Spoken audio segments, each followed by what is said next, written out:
sur le vrai sujet qui nous occupe et qui n'est pas celui que je viens d'évoquer. La parole est à Monsieur Jean-François Mbaye qui parle au nom de la République en marche.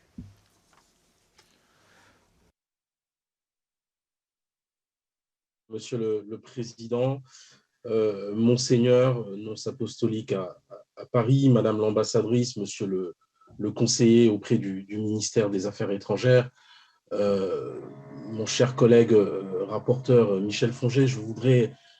d'abord saluer au nom du groupe La République En Marche l'immense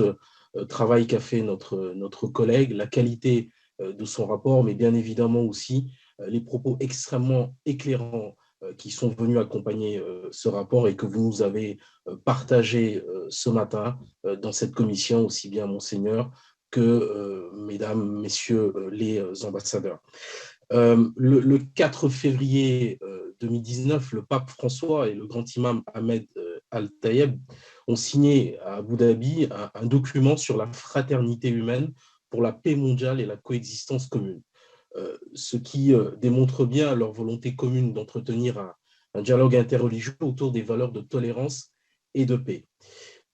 En plein milieu de la crise de Covid-19, en mai 2020,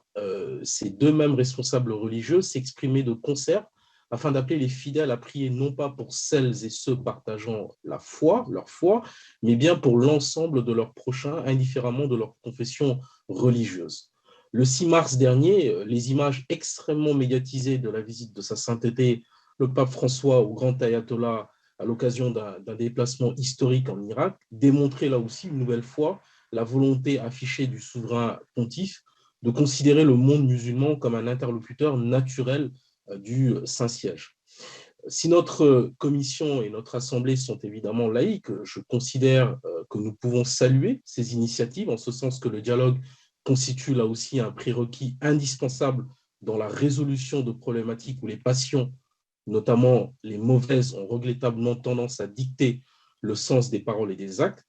Et à ce titre, le rapport de notre collègue Michel Fonget souligne que le Vatican parvient à progression dans la bonne direction s'agissant de ses relations avec les pays musulmans. Or, si la conduite des affaires diplomatiques dépend de multiples facteurs, force est de considérer, et ce constat n'est d'ailleurs pas propre au Vatican, que la personnalité du dirigeant qui en a la charge influe considérablement sur la manière dont elles sont menées.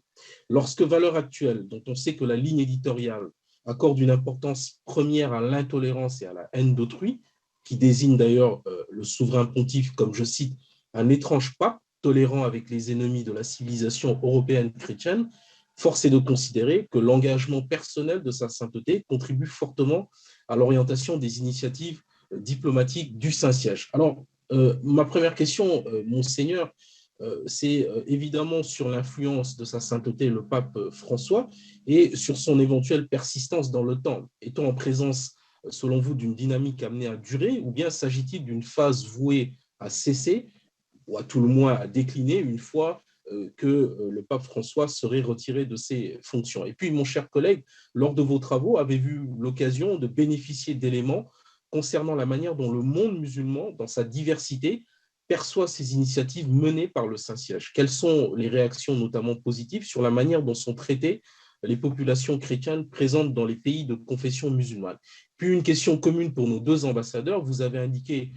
l'une et l'autre des souhaits, la francophonie pour Madame l'ambassadrice, la question de la diplomatie, de la laïcité pour Monsieur le conseiller. Je voudrais vous demander quels sont les outils et les indicateurs que vous mettez en place, qui sont suivis de part et d'autre, au quai et au niveau de l'ambassade, pour justement mener à bien ces combats auxquels je m'associe pleinement et auxquels je crois notre représentation et notre commission s'y associent aussi. Je vous remercie, Monsieur le Président.